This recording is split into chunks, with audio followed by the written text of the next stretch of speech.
Ladies and gentlemen, welcome to this week's Inspiring Leadership podcast. I am delighted to have a man who I found very inspiring and met on a number of occasions over the years. And his name is Lord Dr. Michael Hastings, CBE. And he is Lord Hastings of Scarisbrick, which is in Lancashire, a school that he and his brother both went to. And it means a lot to him because as a member of the House of Lords, and he was made a peer in 2005, you have to choose the place you want to be associated with. And so that means a lot to him. Done a huge amount in his life. You need to look at his LinkedIn profile just to see the kind of things that he has contributed to. Gives a huge amount back to the community, to society, to the world. But particularly at the moment, he loves doing things like Professor of Leadership at the Stephen R. Covey Institute. I love Stephen Covey's work, part of the Huntsman Business School in the USA. He's chair of the London Chamber of Commerce, Black Business Association, and he's freeman of another worshipful company. I'm in the Goldsmiths, he's in the Haberdashers, and we have a good relationship between the two companies. So there's many things. And also I particularly want to call out that he's the chairman of SOAS University and has been an independent peer for 17 years. Without further ado, welcome. Great to have you on the podcast. Thank you. Thank you very much. And is there anything else particularly, I mean, you've done many things with KPMG as well before that with Vodafone, but is there anything particularly that you want to make a mention of that you've really enjoyed in your leadership roles? Well, maybe just three things I would add in. Number one would be that I have a profound love for supporting people incarcerated within a system, I think, that has now shifted from being innocent until proven guilty to being guilty without any assumption of innocence. And in this month of March that we're recording this conversation, I will be visiting 3 prisons, 2 already done and 1 more to come. And I spend a lot of time with offenders and ex-offenders. I'm a profound believer in restoration, renewal, and the right of individuals to be treated with dignity. And we are failing to do that. So to me, that is a hugely important priority. Secondly, I'm a governor of an academy which is founded by Vodafone Safaricom in Kenya, in Nairobi. And I have a huge affection for the academy and its work. We have around about 850 of Kenya's most extremely poor and destitute children coming from very poor families. And they get a superb, high quality, full education all the way through secondary school. It's a boarding school. It's a no-fee environment funded from the profits of the money transfer system called M-Pesa, which belongs to Safaricom and was created by Vodafone and the UK government. Very, very proud of that. And then thirdly, I have an enormous joy at being able to effect change through Parliament, simply because I associate myself with causes and with people. And because of those associations, things happen for them. And I write letters of reference or I host events. I do my usual speaking and questioning and voting. But behind all of that is the opportunity to use the facilities creatively for charitable causes, public institutions, things that really, really, really matter. And if I were to go through the list, it's endless, but I'm proud of the fact that I've been facilitated to enable that difference for somebody else. No, and that's lovely. And you've triggered a few thoughts in me. Firstly, I want to say what a wonderful shirt you're wearing. And it's a lovely, it's called the presidential shirt when we discussed it earlier, and it comes from South Africa. It's the Mandela style. And what's nice is that connection between you helping offenders in prisons and ex-offenders, and the fact that Mandela was imprisoned for so long, and look at what happened to him when he came out of prison. Exactly. And he's been, among the leadership gurus that you respect and you've learned from, who are men and women of clay, feet of clay. They're not perfect. They've got, they've made their mistakes. Mandela was one that you and I have talked about before. The second one was the link with Kenya, and I'm really excited about the academy work you do there. My wife and I have got on Monday the 20th, we've got a big event at the Goldsmiths Hall where we're pulling together different charities in partnership and to help each other, Department of Work and Pensions, serious organised crime from the police, to help vulnerable women move from being in terrible situations, probably in the crime scene, to get them out of there and give them a chance in life. And with the Department of Work and Pensions helping them get into employment. So we'll have a chat afterwards about that. But we also do international work through the Inspiring Leadership Foundation, which my wife founded 8 years ago, with particularly Kenya and South Africa. So in South Africa, in KwaZulu-Natal, Wazamoya is one of the charities, and we were working, we both went down there with the Zulus in their little huts, and that microfinance and helping them really get their chance to learn about tech. So we put a shipping container in there with a computers for them, so that they can, in a valley where there's 80% unemployment, they've got the chance to perhaps get to Durban or learn technical skills that would take them out of that. And then Kenya, we care deeply about. We were in some of the most impoverished parts of Kenya, in Nairobi. And we found we were safer in the poorest parts of Nairobi than we were if we visited people in their gated communities, which were targets, obviously. And they all looked after each other in their tiny little homes, which were, you know, the space of my room here would have about 4 homes. But they would all keep it absolutely spotlessly clean and look after each other. If anybody did anything wrong, they would all call out that person because they wanted to keep things well. So we worked with Hope for Teenage Mothers, which was helping young mums who at 13 were getting pregnant and having babies to finish off their own education. So we helped with the creche facilities there. Mothers to Mothers, which is a community across the world, which is helping other mothers. And then Team Kenya. So yeah, we relate a lot to that. So let me just make 2 comments about Nelson Mandela, who I did meet twice in London, and I was very honored to have a short space of conversation with him. The first thing is that the reason why I love to wear these shirts is it reminds me of something that he said, which has been resonated all over the world, which is that education is the most powerful weapon to change the world. And we focus an awful lot on the weapons of war, especially in the immediate context, and how devastating, destructive, uncomfortable, nasty they can be. But changing the mind, and after all, even the current war conflict that we're looking at came from decisions of the mind. Changing the mind is the ultimate weapon of control. And education is the weapon to enable the mind to be released from its doom into its great delights. That's the first thing. Second thing is, one of the quotes that I often carry around with me, a Mandela quote, is, I learned, he said, this is with 28 years in prison, 18 actually in prison, 10 under house arrest. I learned that courage was not the absence of fear, but the triumph over it. The brave man is not he who does not feel afraid, but he who conquers that fear. And it's very important, especially for men, to stop pretending that you're not sweating buckets of panic, but then you'll work it through. And after all, he's a testament to 28 years of working through to then get from incarceration to presidential life. Such powerful words. And I think of 2 things that you've triggered from that. One is I've just finished reading Across an Angry Sea by the then company commander of D Squadron of the SAS. And he talked there about the moments when they were frightened and scared and stuck on glaciers where the helicopters had crashed, or being blown out to sea in the middle of the Arctic Ocean. He was, really making this point that people who one would imagine hugely courageous and fearless are often very scared, but just they recognize the fear and feel the fear and do it anyway.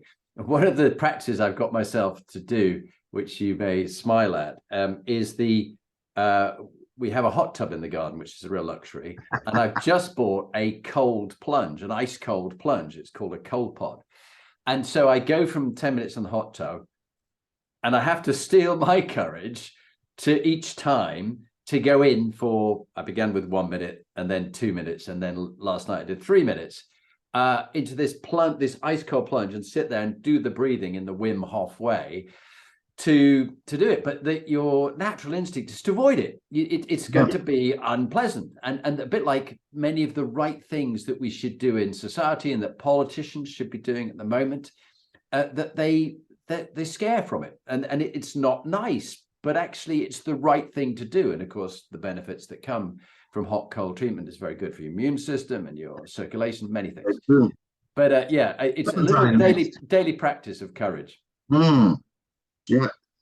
So leadership has been a passion for you. Not only do you lecture about it, but you've studied it, and you're constantly reading around the topic.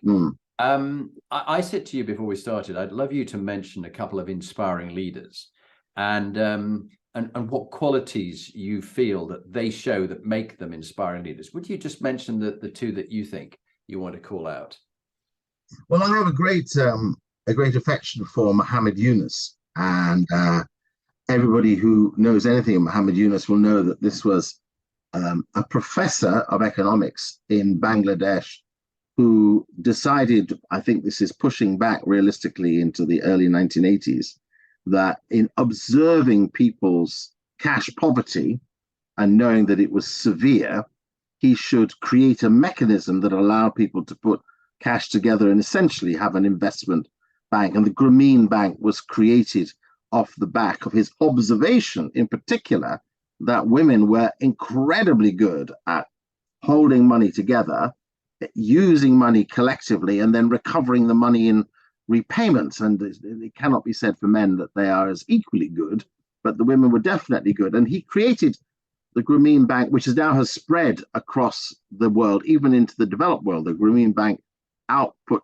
places in the United States, and I saw for myself the work of the Grameen Bank in New York, but let alone in the parts of the Indian subcontinent. And he said this, he and I are both ambassadors, patrons, supporters of One Young World. So I see him every year at the One Young World Festival. And he said, you have a choice. You can live in a world already built, or you can build the world you want to live in. And for most of us, the assumption is that which is there because other people knew better. And we just submit to it. Whereas actually creating the things from nothing, the new and imaginative, the compelling and the distinct, the choices we can make to initiate in the light of what seems to be endless plight, I think that is so refreshing, because it takes us away from having to feel that there's nothing I can do. The cynicism that goes with the nothing I can do mindset. The other one is Winston Churchill.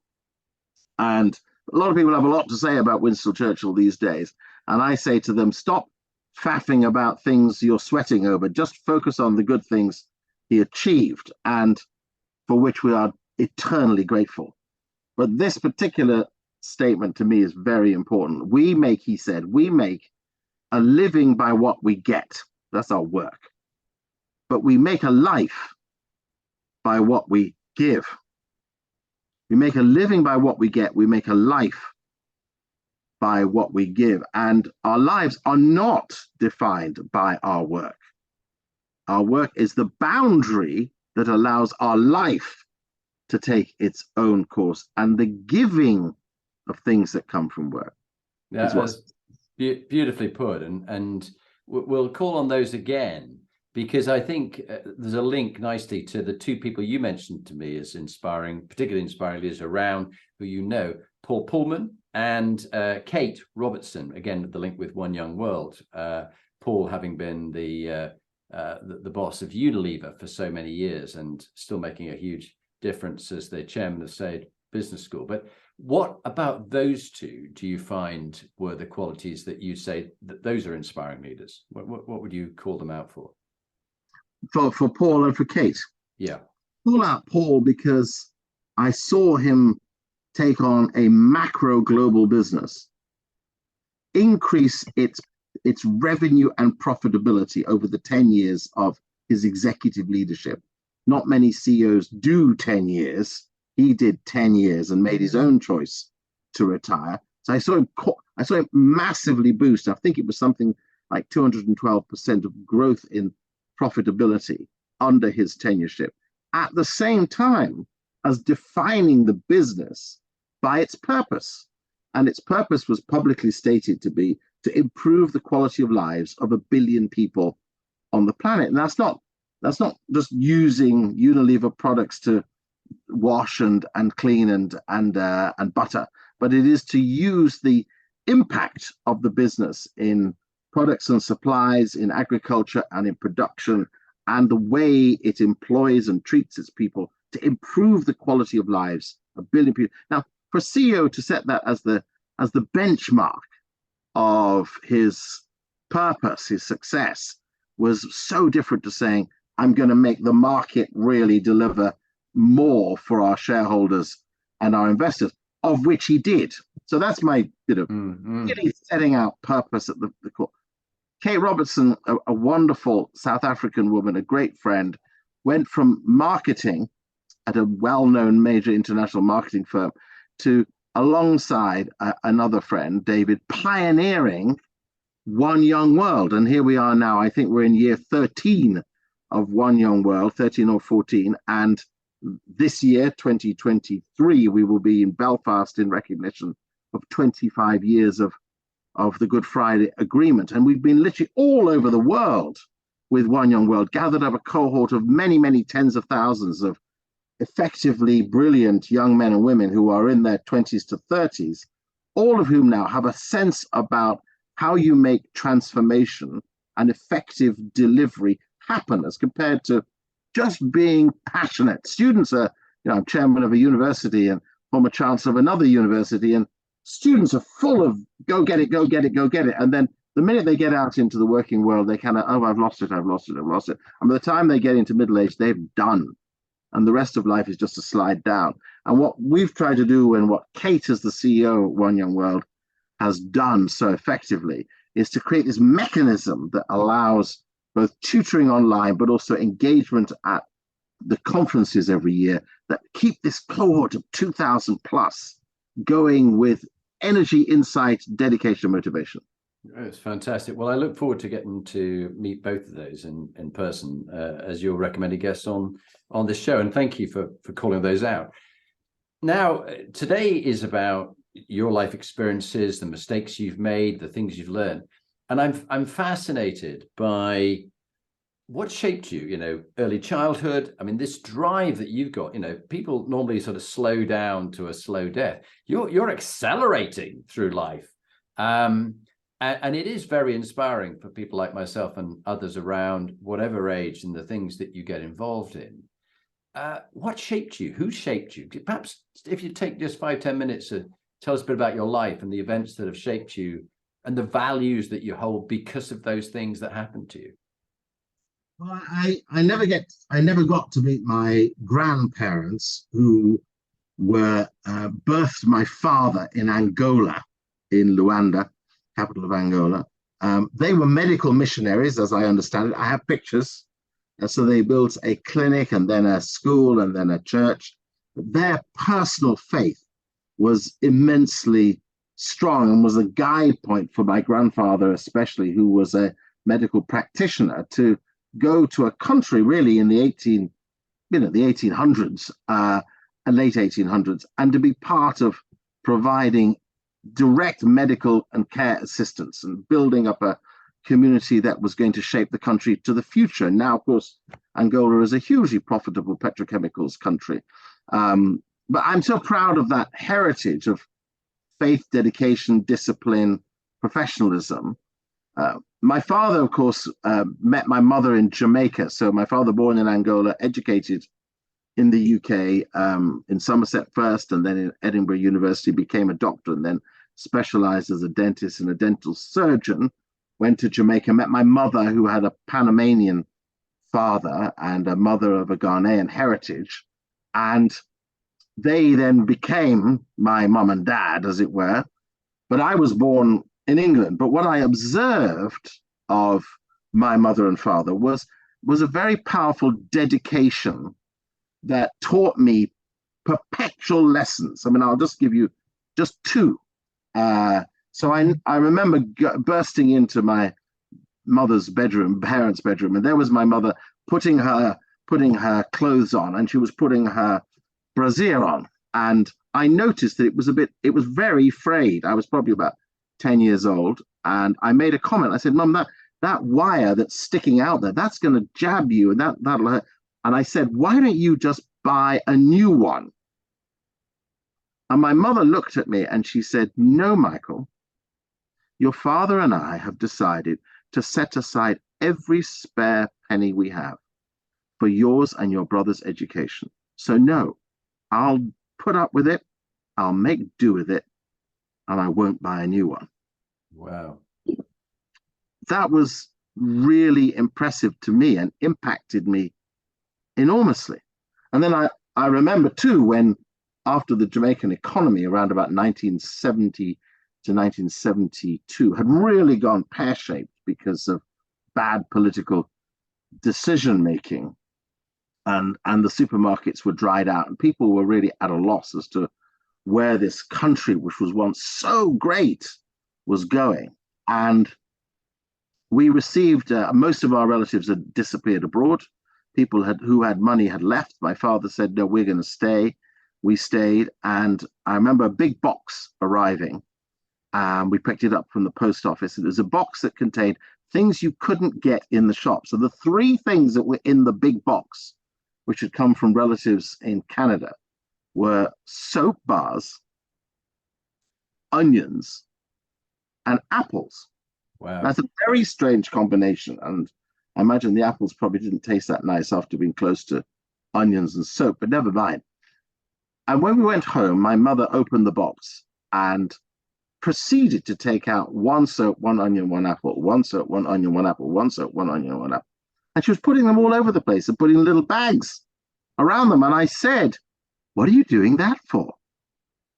And she said, well, that one is for the man up the road who doesn't have any children to look after him, or that one is for the lady down there, who that one is for the gardener, that one will be for Auntie Sons, that one. By the time she'd done all this, we had one left. So for us, there was one soap, one onion, and one apple. And I said, but Mum, there's only one left for us. And she said, that's all we need. And again, I learned so importantly that that's all I need. Contentment was something I squared up to in the early days. So there are profoundly important influences. Secondly, I made a dedicated faith commitment to follow Jesus Christ when I was the age of 14. And my brother, who had made a step of faith a year before me, came back from our school, Scarisbrick Hall School, in the summer holidays, 1972. I was so impressed when my father asked him, Daniel, say grace, pray for us before our dinner. And my brother actually spoke to a real person, not a formulaic church prayer, a real person. That touched me so deeply that I wanted to know what had happened to him, because he wasn't like that before. And I discovered that he had found this energizing faith and discovered that Jesus was a real person for him, and that he really got to grips with what the scriptures have to teach. And I asked him to help me to understand that. So I made my own profoundly important faith commitment at 14, and then went to this amazing school where the disciplines of good thinking and good life and good behavior were just so embedded into us. And I really, that affected me so strongly. And then at the same school, this would be the last point I make on this, is my very dear friend at the time, also called Michael, asked me the question, what do you want to do with your life? And the tendency is to think, oh, I want to be a scientist, I want to be a mathematician, or I want to be a this, I want a doctor, I want to be a... No, that didn't go through my head. What went through my head was my purpose. So at 16, I stated my purpose. Out it came without me even having to think about it. I want to speak up for the poor. And I want to bend the power of the prosperous to the potential of the poor. I want to speak up for the poor. I want to bend the power of the prosperous to the potential of the poor. And that mantra has never left me. But people ask me every week, and I constantly remind them. It's something I committed to. It's something I've stuck with. It's something I do. It shapes everything. And the journey of growth is, as it were, growth, privilege, position, business engagement, resources, titles, all of that has only made me more determined and more engaged with the poor. Wow. I love it. I absolutely love it. And it's very motivational. And to have something, firstly, to find your faith back in 72 from, the inspiration of your brother. And secondly, to have a life purpose, a calling, a vocation, a dharma that you have strongly followed from that very young age is really important. And in fact, links my other question. What bit of advice do you wish you'd had at that age when you started out, when you were 16 to 18, knowing what you know now? What bit of advice do you wish you'd had back then? This is important, but don't worry about that. What if you'd gone back to the future and met yourself? What would you have given your advice? Well, ironically, let me quote the Dalai Lama. I love this quote, and this is what I wished I would have known at 10. Well, 10, 11, 12, 14. People, he said, people were created to be loved. Things were created to be used. The reason why the world is in chaos is because things are being loved and people are being used. Wow. And that for me speaks to the importance of a people priority for the poorest. When COVID came and crushed us in the developed world, in Europe, in the West, and people lost lives in many hundreds of thousands, and there was 5 million people died worldwide. It's 5 million worldwide. 5 million. Mm-hmm. That 5 million death toll is smaller than the annual death toll of children under 6 in the developing world who die because of water-based diseases every year. And we found the money to be able to get vaccines, get treatments, hold our economies together rightly. But we battle to find the money to liberate the poorest and the most destitute and those struggling at the margins. My very good friend David Beasley, who is the Secretary General of the World Food Programme, wonderful Governor David Beasley, Republican governor of South Carolina, wonderful man. And ironically, I have to pay tribute to Donald Trump for one thing, which is that he appointed David Beasley to the position of Chief Executive or Executive Director of the World Food Programme, which is the world's largest UN not-for-profit agency, turnover somewhere in the region of about 12 billion a year, funded by the governments of the world, and literally delivering hard cash food aid direct to the mouths of people. And he points out that the starving figures, partly because of COVID, in fact, to a large extent because of COVID, have actually gone up. So whereas the world was on a good trajectory downwards, and we're so grateful for all of that, we're back up now at the billion level. So 1 in 8 people in the world doesn't know if today they will eat. They don't know that. And if they do eat today, they may only eat once. And what they may eat today will not be what we would dispose of as the end cuts from good steak or chicken or fish or vegetables. No, they will eat what is the scraps of what we wouldn't even look at. So we still have a broken world that needs that focus on the poor. We very much do. And having an understanding of some of the challenges we've got, and to be able to think of the 1 in 8, it is very, very powerful and a real wake-up call. I think, of course, the Russian invasion of Ukraine, which was the breadbasket for the world, and the World Food Programme got so much grain from Russia and mainly from Ukraine to many of the African countries. They're not getting that food anymore. And when I visited Sri Lanka, before COVID-19. My wife and I got to know a Sri Lankan family. He was ex-military, so we made a bit of a connection there. He was working in the hotel, this little small sort of bed and breakfast hotel we were staying in. And he took us to meet his family. He showed me around the island, and we made some donations to help his family because we saw the kind of situation they were in. But he's kept in touch with me. And Sri Lanka has been devastated by COVID, the disruption to their tourism.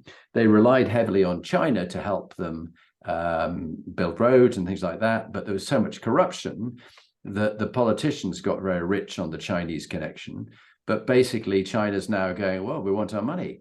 And they go, well, we haven't got any money. They go, well, we'll have some of your ports. So they've actually taken over parts of the country and running it with their People's Liberation Army employees who just happen to also be weapons trained. It's quite a disturbing change, but he's saying that much of the food that they used to get coming in from Ukraine isn't coming anymore. Yeah, it's really quite a problem. So from that to look at a couple of things for you personally, happiest, proudest moments in your life, and also a darkest moment in your personal life or in the work you did, and what you learned from those two imposters, as Rudyard Kipling would say. definitely imposters. Happiest moments in my life, I have an abundance of those. Let me pick one off the top of my head. I mentioned at the very beginning that I have an enormous joy in regular monthly prison visiting, being with prisoners and seeing lives transformed. And before this conversation with you, I was reading yet another long 6-page letter from a man held obviously against his will for a crime he did commit, but then trying to unpack circumstances to me. And what I get enormous joy from is watching the journey of change that men go through. I won't give names specifically for the protection of those individuals, but there are a number of them who I speak to on a weekly basis who have agreement with the prison to call me at selected times. And I've watched some of what the wider world out there would describe as the worst of people. And their crimes are very serious. We're talking about life-removing crimes. The worst of people turn into angelic, trusted friends. And that gives me enormous joy.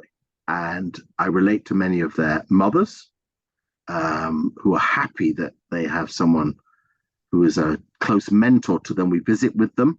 My team, my overall prison visiting and engagement team, where we play football as well and other things, is around 32. So we take a lot on in the 6 prisons that we work closely with. So the happiness I gain on a regular basis every month with these conversations, with these letters, with these visits, it's huge. Yeah, and I really do applaud you for what goes on, and it's very interesting. Back to your life purpose, speaking up for the poor and bending the potential of the rich to help the poor, or words to those effect, not exactly your purpose, but it is interesting in all the research that goes into what gives people's life meaning and purpose. It's not making loads of money, paying off the mortgage. It's actually doing things for other people where you see a transformation in their lives. And you and I are both lucky in different ways that this is our calling, this is our vocation. What was the darkest moment and in your work or your life, and what did it teach you? I think the darkest moment, which came to mind, and again, in 65 years, there's an awful lot of dark moments. But the darkest moment that came to life was when I was at KPMG. I'm very proud of the 13 years I spent as global director for citizenship at KPMG, working across the whole 160 plus countries. And I was asked by Professor Jeffrey Sachs at Columbia University in New York, who's the architect of the Sustainable Development Goals and the Millennium Development Goals. If we would go, KPMG would go, I would go to a little village called, well, just to the top right-hand corner of an island off the coast of Tanzania, Mishawena village on Pemba Island. And I said, why do you want me to go there? I mean, it seems like forever away. And he said, it's the worst community of 10,000 most extremely destitute people I have ever seen anywhere in the world. And he'd been everywhere in the world. And I cannot get a government or a company or anyone to take any interest in transformation. People are literally dying of disease and tropical disease and sanitation, vileness. And I went there in 2008. I took my youngest son with me, who was just 13 at the time. And I'd been to bad places. I mean, bad economically, not bad people. But here was infestation and hopelessness and total abandonment. And you can't see that and just go get back in the car and drive off again. Partly because it's a long journey back to anywhere, many hours, but secondly because you're just overwhelmed and you realize how careless I can be with my day-to-day privileges, my so-called gratitudes. I just take them for granted. And so I ended up taking the case of these 10,000 people, this community on the edge of an island that 99.9% of people never heard of. They know of Zanzibar, tourist island. They don't know of Pemba. They don't know of Mishawena village, and they don't know of those 10,000 people. And I took this to the board of KPMG. And I remember the three very important questions I was asked by very important senior partners around the business was, first question was, where is the strategy? And I said, I don't have a strategy. Secondly, where's the budget? I said, I don't have a budget. And thirdly was, why should we do this? And I said, because we can. It's as simple as that. You just let me get on with it. We will work at it. We'll raise the resources from around the network, and we will deliver the change that is needed for those people. It's an imperative. And what was so dark for me then was there was always that possibility that they would say no. And I would have to deal with the trauma of what we'd experienced. And they said yes. And that took 9 years of relentless work, 9 years of working at it. And before I retired, I made a visit to that village community again. I went every single year, and we took auditors and strategists and others. I'm so proud of what's been achieved. Electrified, set free, maternal care, hospitals, schools for girls, toilets everywhere, cleaned up, new housing, a bank, a multi-million-pound business. I'm proud of it. Well done. That is a very dark scene that you found, which you turned around. Wow. So Pemba Island. I look forward to hearing more about that. The next question is sort of about looking at the overall life that you have. If there was one thing you could change in your life, if you could live it again, what would that be? Or if you didn't want to think about that, what crucible moment is a big crucible moment in your life that shaped you today, on top of what you've already mentioned?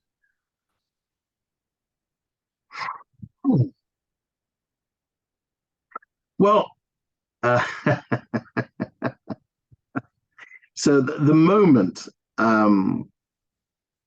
was 1986, and it was February. I was a school teacher. It was half term. I was at home doing lesson preparation at a desk. And do you remember back then, phones were things that were on desks or on walls. They were not carried around in pockets. And the phone on the wall rang. And it was someone from number 10 Downing Street. And I'm thinking, oh, Me, I'm a school teacher, leave me alone. What have I done? What lesson was so bad that it's got to the Prime Minister, Margaret Thatcher's ears? A long story short, there was a conversation that had gone on in Number 10 about what to do in the light of the 1981 and 1985 substantive urban riots in the UK, 21 cities, mainly large black populations, the Birminghams, Manchester, so the Moss Sides in Manchester, the Handsworths in Birmingham, the St. Paul's in Bristol, on and on you go, obviously parts of Leeds Chapeltown in Leeds, and the inevitable Brixtons and Hackneys and Peckhams and Wembleys and so on, parts of London, where there had been huge rioting and trouble and disturbance. You remember the economy was going through massive structural change, ending old industries, breaking up state ownership, liberating for what was even then seen as new technology, changing habits that required innovation but reconstruction, and especially migrant and immigrant populations were the worst. They came off the worst for this. They didn't have the skills to be pushed into the new with ease. And there was a lot of unemployment. When unemployment went very high, and especially black populations felt the hard stick of nasty racism, which, sad to say, still pervades now to this day in so many what meant to be positive public institutions like policing and justice, but it's not. And they felt them acutely then. Big riots 1981, big riots 1985, and the Prime Minister, to her great credit, had wanted, the question I'm told she asked was, do any of you here, referring to her cabinet and advisors, do any of you here know anyone black who can help us? Now, let's just be candid. That was not an easy question to ask in 1986 in political circles. Very different now, but one of her advisors knew me from a distant connection, and the phone rang, February 1986. And I began a journey that started literally the next day of engaging with Downing Street and the political machine and the Department of Employment and the resources of task force civil servants to be able to get reconstruction and confidence in the community and skills development and alternative resourcing and basic facilities that caused people to believe the government was on their side. And I did that for 5 years, and I absolutely loved it. Absolutely loved it, because again, it was physically manifesting the potency of hope. Fantastic. Well, it links in a way onto my next question, which was, we're going to go around the Inspiring Leadership Compass. You've taught many different leadership models, Covey's models and others. We happen to have chosen one from the research that my wife Lee and I did, which is around what makes inspiring leaders who therefore are high performers, both as individuals and teams. And there are these 8 components that we're just going to ask you a few pointers, a top tip from you, just in the remaining 15 minutes that we have. The top, the true north for us is moral quotient, your values and your beliefs. If there was one fundamental value for you that has really helped you, and when you've let it slip, you've brought it back on, what would that value, and why would you say others it's worth them remembering to keep true to this in good times and bad? I would say that the priority for all of us is to figure out every day how to be grateful. And then from that gratitude, how to be generous. If we are to follow what the advertisers and promoters want to do with us on a daily basis, it is to make us indulgent, possessive, and controlling, and to position ourselves as the most important. How many likes, how many ticks, who's watching, whose profile is higher than yours and yours than theirs. that is how the world wants us to be: possess, possess, possess, and be possessive. And the moral principle is be grateful and thankful and content and happy, and then give from what you think you don't have. I said to you at the beginning that my faith is profoundly important to me.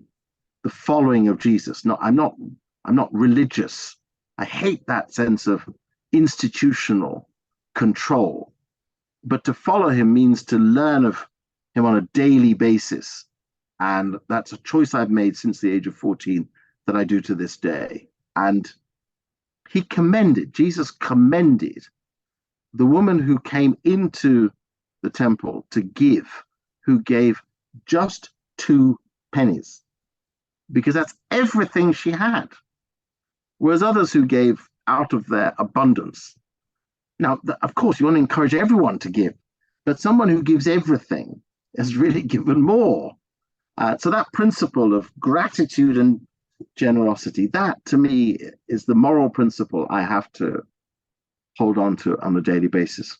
It's so true. And I think of, my wife and I run many charity events to help the more vulnerable women and girls, both in this country and in, as we said, South Africa and Kenya and around the world.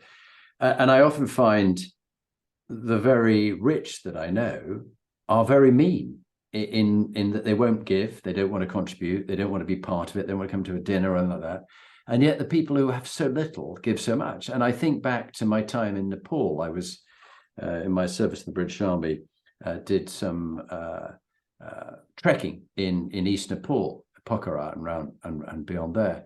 And I remember they heard that there was a doctor on the mountain. And so one morning I woke up at about 5 with lots of noise outside my tent. There's a group, 6 of us on this expedition. And there was a queue of 20 people to see the doctor, who was me. Now, I wasn't a doctor. I'd had a day medical training, and I had a bag of medical supplies for us on our trek in the middle of nowhere. But I did what I could. But of course, you know that when you're starting, if it's some antibiotics for a boil that was this size on someone's leg, they've got to finish off that whole antibiotics. And then there's nothing for the next person. But I did what I could. But the point was, you saw with people there, when you went into a village, they gave you their only chicken. Yes. Because you were the visitor to their village. And it was a great honor that you were coming to their village. And you felt so bad taking their only thing, but that was their culture. And we seem to have been so detached from that. And when I was in Cyprus with the Scots Guards, I did the mountain marathon. It was my only claim to fame to hold a world record for the double mountain marathon from sea level to the mountain back. But we navigated across the mountain for a complete sort of 8 hours and 9 minutes by the end of it, 2 days. But in training, we went to these remote spots on the Siprit Mountain, and we found the people in these tiny villages were the most kind, generous, giving people. Long way from normal, built up, westernized parts of Cyprus, where they were just like the rest of us, selfish and greedy, and as you say, aggressive and possessive. But in the villages, they would stop you as you were running through, and they'd bring out some grapes, and they'd make you sit down and a bottle of wine, and they would want to chat to you, and you tried to converse. But it just stuck in my mind, all your experiences, that the more civilized we become, the more selfish we become, and we forget about abundance and gratitude. And you've triggered in me, my brother David 2 years ago, is a picture at the back there with Graham. Graham got stabbed by another person, and the court case is coming up shortly, but he almost died. So I'm very grateful for Graham being alive. And David, within 10 weeks of diagnosis, he was dead to metastatic cancer at just 63. But it makes me grateful every day when I wake up. I'm alive today. I'm alive and I've got my health. So what can I do in helping lead with the charity? What can I do to help people in leaders? Takes me on to my next question, which was purpose, PQ, meaning and purpose.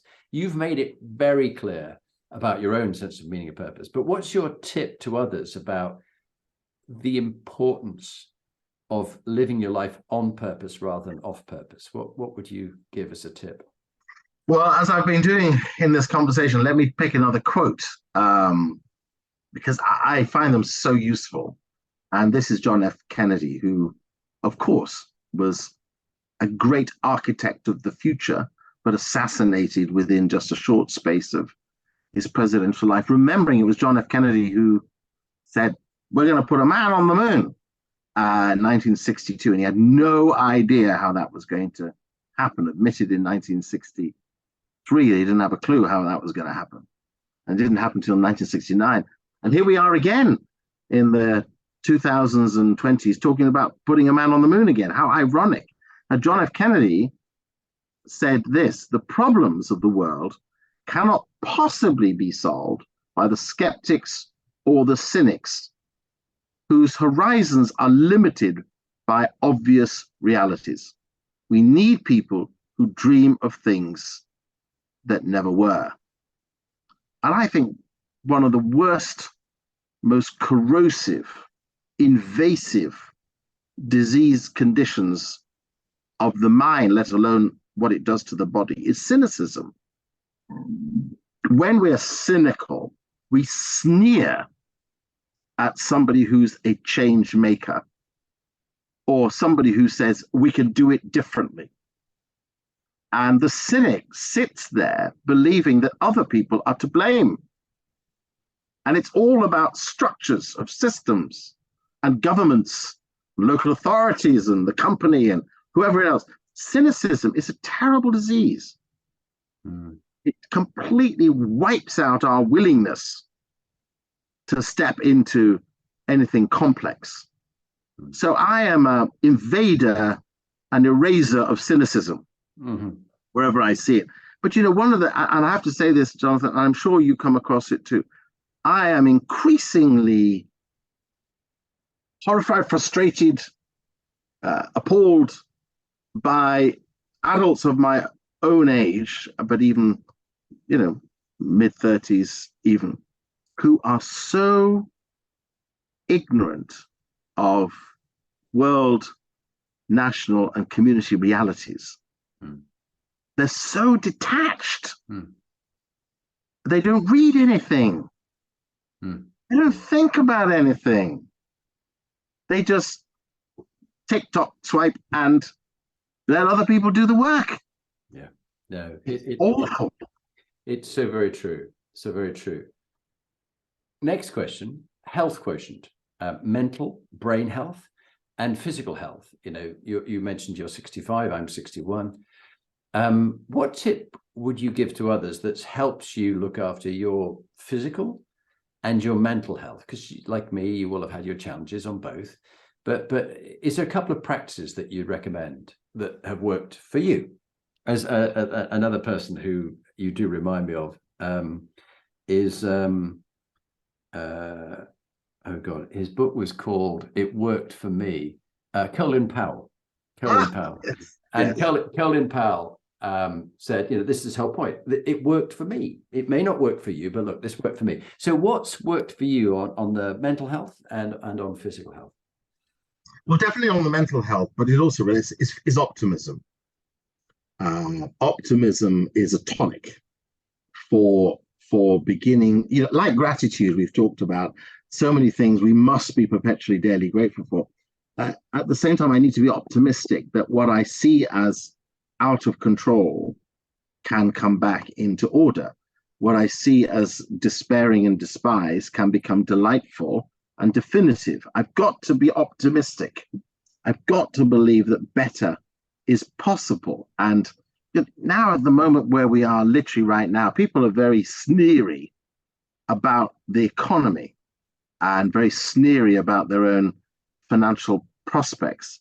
But if you are an optimist, you'll find ways to save and spend. You'll spend better, you'll save more responsibly, but you'll also find ways to think about how you can do things in such a way that constrain your costs and liberate your potential, rather than just say, they need to pay me more or give me more. Full hands up on that one. None of us is going to deny the legitimate right for good, solid, and generous pay. But just having money doesn't solve anything. It's how we use it that matters most. So optimism is incredibly important as a mental tonic, and I think secondly is I have a discipline about getting up very early in the morning. I don't achieve it 100%, but let me say I probably achieve it closer to 95%, which is a 5 a.m. wake up. And wow.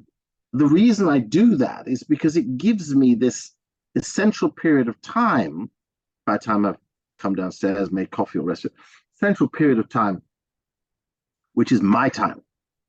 That's my reading time and reflecting time. And sometimes I actually do talk to one or two in the conversations between 6 and 7. But that period of extra space time, you end up, if you work it out, you end up actually having an 8-day week. And that means that things that people say, I haven't got time for that. Well, you have actually.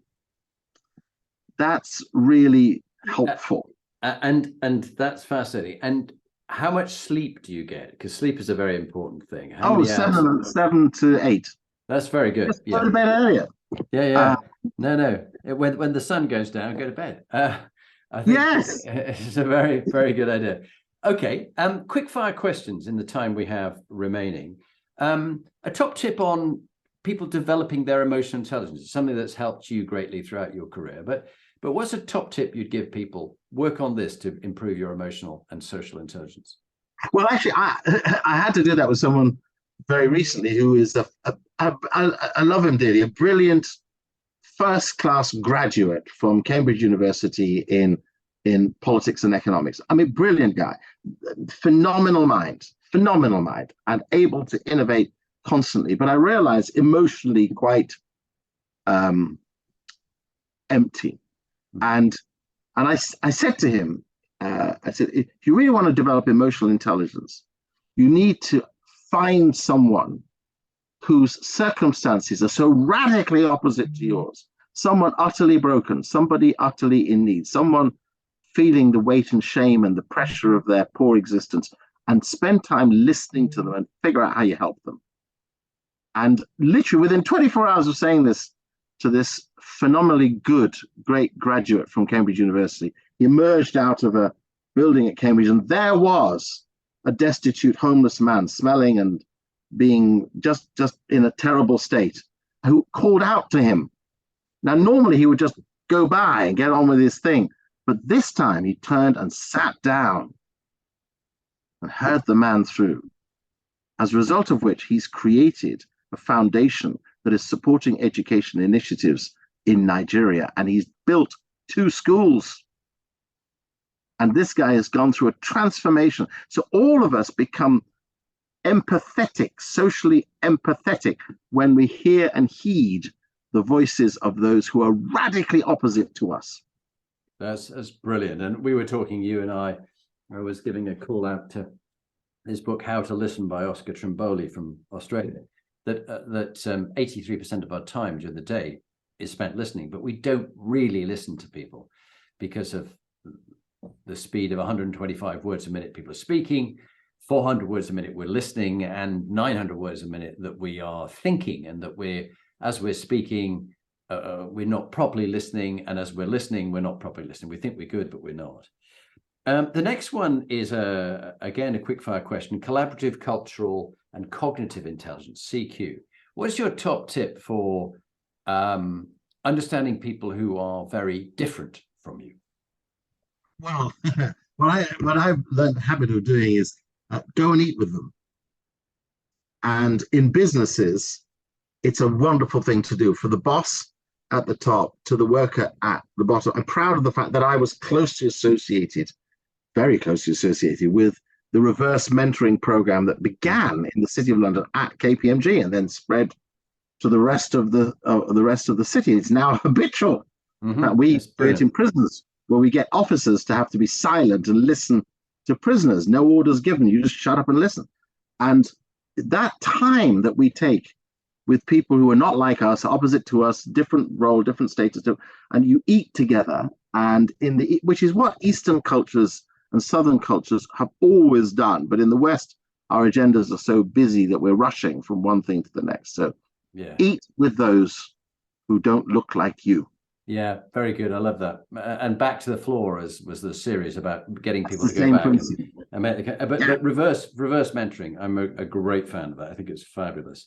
Resilience quotient, coping with setbacks and adversity. What would be your top tip to people to cope with resilience? I mean, crikey, you just described so many scenarios where people need massive resilience. What's your tip to people out there who are listening to be more resilient? Well, you know, we do well to feed our mind with the truth of history. And when you feed your mind with the truth of history, you fret less about what's immediately before you. You know, the cataclysm of the awfulness of the Russian invasion of Ukraine. War in Europe has happened before. We don't downplay it, but we realize that we came through it. There were fights of destitution and loss and despair, but then there's a future and there's opportunity. So resilience comes, understanding history is really important. Perspective is really important.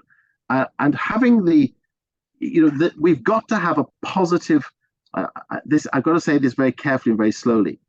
We have to have a positive mindset about the need for pain and suffering. Because everything around us in our very microwave society is all about how to minimize distress and pain and suffering. And yet it is through pain that life is birthed, to humans, let alone to animals. It is through pain that the small seed pushes through the hard earth and gets to the top, and out comes a tree that gives us fruit. It's through pain that we learn how to understand and hear others. It's through the silence that pain causes us to sit in, that we heed the sounds of the world beyond us. Very powerful. I take that because it's often, as a fellow Christian, I've often wondered, why is there so much pain and suffering? And that really is a very helpful way to reframe it and think about it. I also recently, if you haven't done it, I commend it to you, did the Hoffman Institute 7-day program. I'm not sure whether we talked about it before, but so powerful. And in it, you're asked to think, who's your spirit guide? Just someone who's a guy. And in my particular case, I didn't expect to come, but actually it was Jesus Christ. And he appeared there. And there was a guy on the course who looks just like my image of Jesus, long hair, beard, that kind of stuff. Lovely guy, just such a nice nature. But yes, it's interesting what comes into your mind at certain times. So thank you for that. Brand quotient is the penultimate before we go into executive team's favorite book and 2-minute top tip. How have you learned from 360 feedback on you? What do you do to keep picking up and making sure that you're not going to places and everywhere you go, everybody says nice things to you, and like the Queen, the toilets are all painted and new, and you're the chairman of this and the head of that, and so everything you get is, they tell you what they want you to hear. But how do you get feedback on yourself and what you personally can do better? Well, I have had 360, particularly, but I had it both at the BBC and at KPMG, and I found it very, very valuable. And I think in both cases, there was a lot to be learned about pacing. When you're a fired up optimist as I am, you tend to run a bit fast for other people, and you've got to work very hard at keeping them with you, but helping them to want to run as well, not just you pulling them, but they want to run and giving the vision. So yeah. That's a good tip there. Legacy. I mean, you've left the legacy of a lot of changes, whether it be on the island or whether it's things you've done in the prisons. But what would you like your legacy to be in your personal life and in your work? Somebody asked me this when I turned 60, and I said, I hope, first of all, I don't want to have a gravestone because it's a waste of time. I don't want anyone to come and stare at where I'm buried. There's no point. But if there was a gravestone, I hope it would say that he contended for the multitude. He was an advocate for those with no voice. He strove to make a difference. He gave everything he could. And those who were on the margins of society's dignity, he gave them hope. Wow, that's very powerful. I would be terribly proud to have something on that, on a gravestone like that. And I think, you know, I certainly feel that you're making such a difference. Thank you for all that you continue to do and that you're doing at the moment. Last couple of questions, and then we'll go into the little top tip 2-minute clip, touching on those quotes you mentioned before, but I'd be very happy for you to mention them again. Executive teams, if you're different times, whether BBC, KPMG, wherever you've been, how have you turned around a toxic team? If you were to give one tip about turning around a toxic team into a high-performing team, what have you done?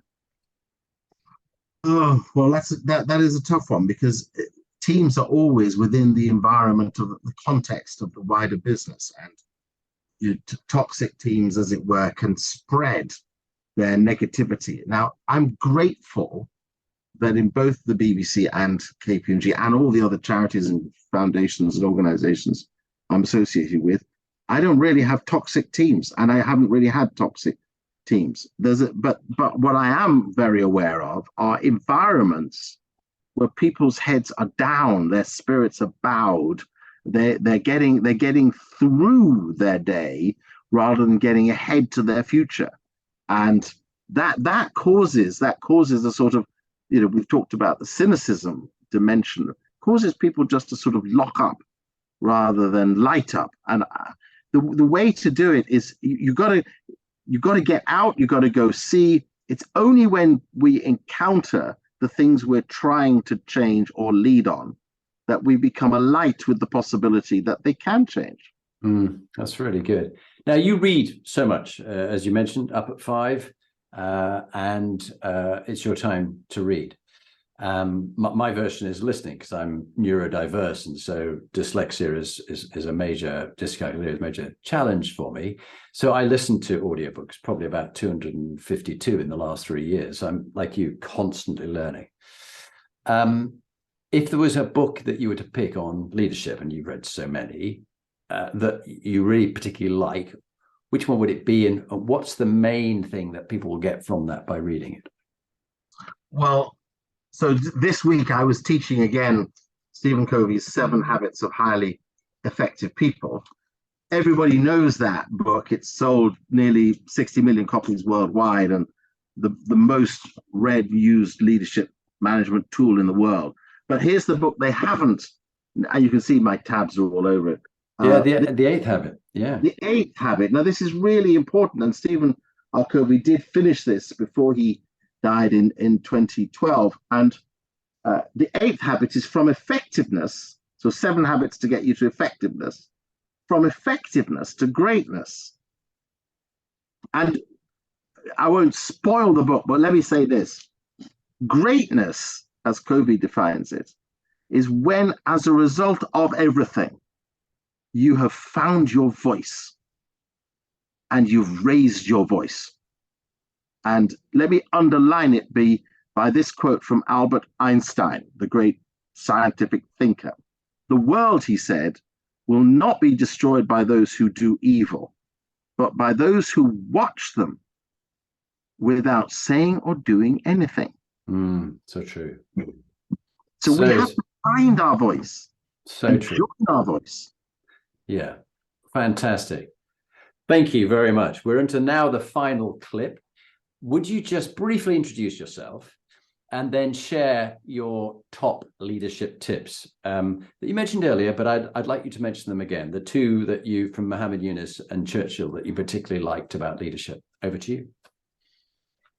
Hello, well, I'm Michael, Lord Hastings of Scarisbrick, Lord Dr. Hastings of Scarisbrick, CBE. I've been given many titles at the front and the back end of my name and my life. I used to be in industry and business and in media and in marketing, but I'm now, of course, largely in universities, academia, education, and transformation. My life is about working with those on the margins, people in prison, and people who need optimism, hope, and potential. So these 2 top tips are my powerhouse top tips. Muhammad Yunus, the founder of the Grameen Bank, who said, you have a choice. You can live in a world already built, or you can build the world you want to live in. And he did that by creating what effectively is the world's largest bank, for the poorest people to be able to get the resources to invest, create businesses, and be thrivable. And then my other great loved quote is Winston Churchill, who I never met, but of course I profoundly respect, and his statue is opposite Parliament. I see it every single day when I go to the House of Lords. We make, he said, a living by what we get, but we make a life by what we give. And all of us really want life and not just getism. Fantastic. Well, Lord Michael Hastings, thank you very much indeed for being on the Inspiring Leadership podcast. You have inspired me, and I'm sure the many thousands of people around the world who listen to this podcast. So thank you. Thank you very much.